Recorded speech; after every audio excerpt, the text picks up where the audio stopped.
Hi, welcome to Comic Talk. I'm Josh. And I'm Drew. This is our monthly review for our pull list in October. Yeah, the month that just happened. Yeah. Is it over now? Yeah. Oh, god damn. All right, well, I guess that explains why we're doing this. All right, this week, or this episode, we'll talk about some of our favorites. And normally we talk about our least favorites from the month or some of the stuff we read that we didn't like, but we don't have a whole lot of that this month, so we're going to take a little bit different tack. Just stay tuned, you'll see. So we're going to start off with some of our favorite stuff. We'll just start over here on my side with Doctor Strange #1. This is Aaron Bacallo and Townsend. And this was easily one of my favorites this month. I liked it quite a bit. What did you think of it, first of all? Are you with me on this one? Yeah, totally. If it wasn't in your picks, it'd probably be in mine. The artwork was super avant-garde in cool ways. The writing, I love his character so far. How he's just this mythical, jaded badass. Right. It's nice. I like it. Yeah, I heard some people, I read some critiques of this that said it was a little too much like Hellblazer, a little too unlike Doctor Strange, but I totally got the Doctor Strange vibe for it. I've always liked Doctor Strange, and it didn't seem that different from me. It seems like a younger, fresher Doctor Strange. He's not quite as old as he used to be, in the like New Avengers stuff that I really liked him in when Bendis was writing New Avengers. And I would be disappointed if he wasn't a change of pace from the last Doctor Strange. Like, what's the point of putting a new writer on a title if you just want them to write the same shit that's been written for however long? Right, I'm completely with you. That's one of the beauties of comics, I think, is that you can let somebody else take a stab at it, and if somebody picks it up and they don't like it, it's $3. Yeah. And you just drop it like we do with things all the time. You just say, okay, I didn't like that version of this, I'll stop reading it. But for me, I really dug it. I agree. It was kind of avant-garde in an interesting way. Very non-standard Marvel fare. It didn't just feel like another Marvel also ran kind of book. It has its own vibe, its own feel, and it seems like a good setup for a cool story. I'm excited. It's a good #1. Yeah, you should grab it if you haven't already. So my first pick, one of us borrowed and forgot to return. That's my fault. One of us. But I Hate Fairyland by Scotty Young. Absolutely knocked it out of the park. It was easily probably the funniest book that we had this month. The art was typical Scotty Young, but we got a little bit more gruesome side from him than we were used to with Giant Size Little Marvel. Yeah. Having him on his own creator-owned book over at Image is perfect. It really lets him branch out and be the crazy that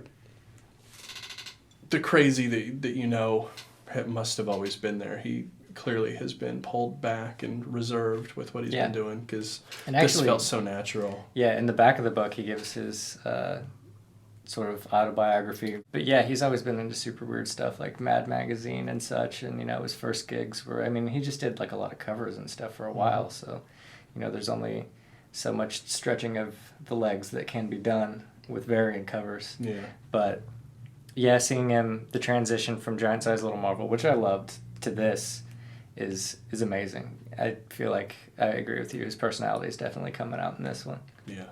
Good stuff, and just fresh. There's nothing else really like that out there. You could maybe draw a loose comparison to Fables just because of all the, like Mushroom Kingdom and shit. Maybe. I can kind of see what you mean, but that's sort of... Adventure Time. Adventure Time's a good call. Yeah, it's like a more mature, gruesome Adventure Time, maybe.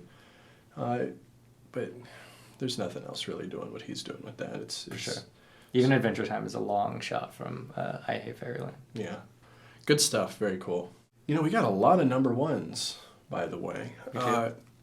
Jughead #1. This is by Chip Zdarsky and the other dude. Henderson? Is it? Yeah, Erica Henderson. Erica Henderson's the girl that's been doing the art for Squirrel Girl. Sure. Which I remember we pointed out that you could kind of tell. Yeah, it's pretty obvious once you know. In fact, it'd be a 50-50 on notice, catching it, just reading it without even seeing the names or knowing who they are. Sure. For me with this one, we've both really liked Archie so far. Recently, with Mark Waid on Well, it. right, yeah, the new Archie reboot, and this is kind of the first spin-off from that. And Chip Zdarsky, he's pretty well known for doing comedy and humor. And I think he was a great choice for this, as well as Henderson. I just think they were both a great pairing to do this particular comic. Jughead's done really interestingly. It's funny and, I kind of half and half about Henderson. I mean, I do appreciate that they're not just trying to ape Staples' style. I think it's cool that they went for a different style, but Erica Henderson just kind of draws everybody really weird. Yeah. I don't know if it really fits this as well as it could. Just having all the girls look like Squirrel Girl. Right. And he's got this weird kind of nose thing going on. But we'll see. Maybe her style will kind of evolve with the title. I don't know how much she had done before that, so Right. she could be still finding her visual voice. Yeah, all in all, I thought it was really funny. I really liked the characterizations, and I like that art. Even if it's a little wonky. I think wonky's a good way to put it. Yeah, wonky. Yeah, it's a little wonky, but I like that about it. So the next number one that we have is Ant-Man. So we had kind of started reading this. Well, we read it in trade form. Right. The first 4 or 5 issues or so that came out from Marvel. And this pretty much catches up with that left off. There is a lapse in time, and it's explained with him saying that, not really a lot had gone on, which I think we both agreed was pretty clever, like a Grant Morrison joke. This title, I've just loved it. Like, ever since we read the trade, I mean, you really, I don't want to say sympathize with the character, but you just like him. He's such an underdog that you just root for him the whole time, and, you get these glimpses of him being a really good guy despite all the shit that may or may not be his fault, which there is a lot of. Yeah. I think Spencer does a great job of not making him a magnet of bad luck. Like, a lot of the things that go wrong in his life are because he failed. He does a bad job in a lot of areas, or he's just, there's a lot of things that he's not good at. Or just does not suit him as a person, and because of that, he suffers sometimes. He's put in positions that he's not really, capable of handling, but he does his best, and sometimes it works out, sometimes it doesn't. And I think that's a very adept approach to comedy. Comedy is a collection of things going poorly, but turning out well, right? And I think this is a great example of that, where it always goes according to what the plan was not in this series. Whatever his plan is, it goes the other way, and it's partially because his plans are so garbage all the time. Yeah. And I just really like that about it. I think it's really adeptly written. And on that note, I think the straight man, so to speak, in this comic would... previously, I would have said maybe his daughter could have been argued, but I think maybe his conscience... Like, he always knows what he's supposed to do. He knows what the right thing is, and it's almost like he's playing off of his own morals and stuff like that. Right. Yeah. Kind of the on both shoulders. Right. All right. So my third choice this month is Paper Girls. This is Brian K. Vaughan, Cliff Chang, Matt Wilson, and Jared Fletcher. This is a double issue, #1 Image, and for me, what I really like about this is just the overall feel of the comic. I love this idea of a comic that's like an 80s high school adventure title. This is the Goonies with girls kind of thing. And I think that's just a really clever direction for someone like Brian K. Vaughan to go. I think he's best when he does these adventures, when he does a real adventure story. Runaways was a great example. And Why the Last Man. Those are my two favorite things that he's done. And they're both these big, epic adventure stories that start small. Even Why the Last Man starts small. He's just trying to get by, and then it grows. He's on the phone with his girlfriend. You know? Right. And he just got a monkey. Yeah, and I think that's really where Brian K. Vaughan shines, where you can really examine characters through the adventures that they go on, and we see that blossoming in this in a really great way, I think. Sure. I was a little bit surprised to see you pick this. I think it's a good start, and I think there was some interesting character development and stuff. There was a good twist at the end. There's nothing particularly standout about it. In my opinion, I mean, I'd give it maybe like a 6.5 out of 10. I think it has a lot of potential, but as a standalone issue, not necessarily my favorite. Interestingly, I think if we were to have done this review the week that we read this comic, I don't think it would have been in my top 3. But now having some time on it and thinking back to how I feel about each of these series moving forward from now, not as how I felt reading it at the time. Its potential, I think, has a large part of why I'm now scoring it in my top 3. So you put it in based on faith? Kind of. Yeah. Kind of. It's in there based on the fact that I like the setup. Even though it wasn't that great of a read, I felt like it did an amazing job of setting up a story from from both an artist and a writer that I have a lot of respect for. Sure. So if this video series that we do is our way of communicating to our audience what we think that they should be reading or what we would like them to check out or such, that's why it's in my top 3. Because I feel like this is worth reading because I think it's going to pay off. Sure. And I'm sure it will. I mean, again, good artist, good writer. And a note on the artist, the thing that really struck me about the art in this was just the perspective and a lot of things. You get just a couple shots that you would really not appreciate had they not been done from the perspective that they are. You know, really like mundane things, but you know, zoom out a little bit and something just becomes immaculate, or zoom in a little bit and something just seems extra gritty. So I think the framing was done really, really well. The framing and the character design. I have to say the character design is really top notch. I'm really drawn into these characters based on this weird modern / 80s aesthetic that he has going on. It makes everybody very unique, easy to pick out between the different characters. But they also seem like a group, right? Which there's something to be said for. Like, they're not mistakable for each other, but they do seem cohesive. They seem like they would all hang out and they would all be friends in the age group that they are, where that's very important. You know, looking similar to the people you're around is very important when you're that age. And Sure. You get that vibe, but also a very distinct feel from each of them. I think that's pretty impressive. So my last one for the tops was Fade Out number 10. We're going to have 2 more of these before it's done.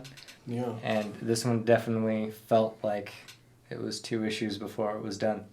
In a very notoriously slow-moving series about character development where the mystery oftentimes takes a backseat. This one, such was not really the case. Right. They're getting super deep into things, breaking into places to gain information and disguising themselves, and just all hell is breaking loose. Right, yeah, we're really getting into the actual detective work here where they're, you know, putting all of the pieces together. And this is really like 3rd act material now. We're full on in the 3rd act of this story. Yeah. It's as good as it's been. This has consistently been a great series, and I think it's still hitting on all cylinders. Absolutely. Yeah, I haven't really been disappointed with a single issue of this. I feel like this is Brubaker at his finest. Yeah, which is saying a lot, 'cause he's done a lot of great stuff. I mean, what is there that we can say about it? It's gritty. It should be. It's gritty in all the right ways. It's gripping. It's got great character development. It's an awesome story. About the only people who shouldn't read this are people who just hate period pieces. You know, if you just can't stand anything that's set 100 years ago or, you know, 60 years ago or whatever, then don't read it. But if that doesn't bother you, then you should be reading The Fade Out. I guess if you just want some kind of tights and punching and stuff title, if you don't really venture outside of the super typical Cape comic, this is not by any means a super typical Cape comic. That's true, but I'm not sure how many of these people are going to fall into that category. Yeah, just if you're in that category, you're probably watching the wrong show. Go ahead and keep watching. That's great. I appreciate the view, but you're probably not going to like a lot of this. Yeah, another note, just don't get it for your kids, because there's things. Yeah, there's boobs. Yeah. Gratuitous alcohol. Gratuitous. A whole lot of drinking. A lot of drinking and smoking. For the second half of this, we are going to talk about a few of the series that are ending. With the all-new, all-different Marvel, we're losing out on some stuff. And we also have this mini-series here. So we'll start with the mini-series. This is Deadpool versus Thanos. This month we had issues 3 and 4. They kind of packed those right in. And this is over. It's finished, so it's going to be off our pull list. You're not going to hear about it anymore because it will no longer exist. This had a really strong beginning. First issue was great. Last issue I thought was pretty great. And issue 1 and issue 4 were also almost polar opposites. Issue 1 was very goofy, very tongue-in-cheek. 4 was about as philosophical as I've ever seen Deadpool get. Right. And then the middle 2 were kind of fillers to get from 1 to 4. They were okay, had some good jokes, had a little clever philosophy here and there, some stuff about heaven and hell and the nature of man, but mostly goofy poop jokes and that kind of thing. Tacos and chimichangas and wanting to bone death.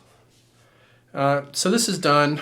I enjoyed it overall. I think if you can find, when this does hit trade, it'd probably be worth if they drop it for like one of those $9.99 kind of deals. Yeah, and you like Deadpool, I'd pay $10 for it. Yeah, but that's about it. Yeah, maybe be interested in looking for another Deadpool title after this, because he's always got 4 titles at a time. There's usually somebody cool writing for him. Right. Well, drop us a comment if you have one in mind that you'd like to see. Yeah, something with Deadpool. This guy's so divisive.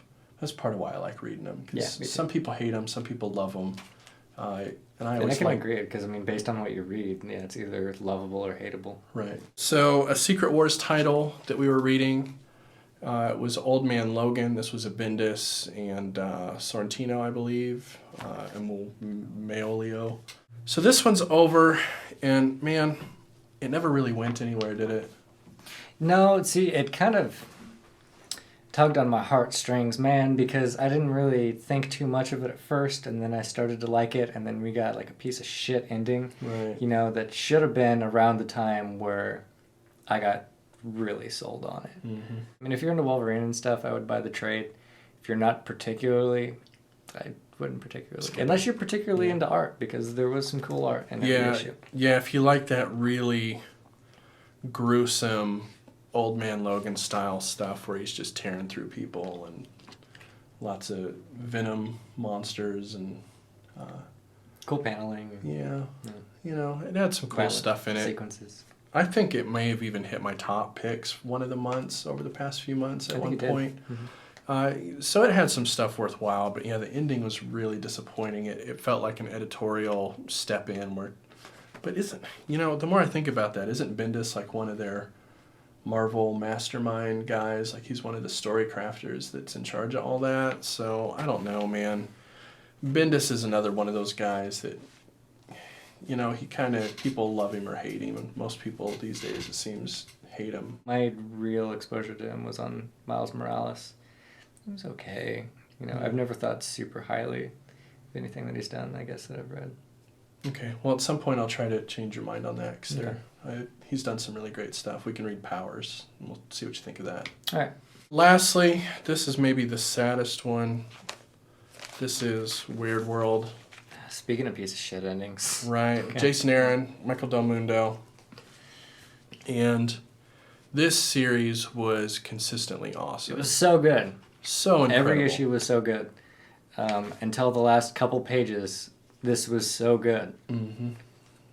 And then at the very end, we get the same kind of goofy editorial stepping in and saying, here's how it has to end, because we have a new writer coming in. He's going to be doing this new thing with it. It's a new character. Battle World is gone. Secret Wars is over.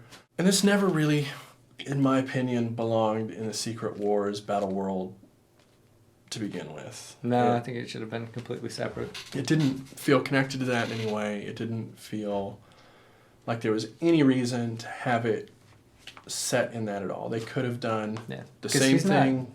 Like, this is this first time this character has been in anything, right?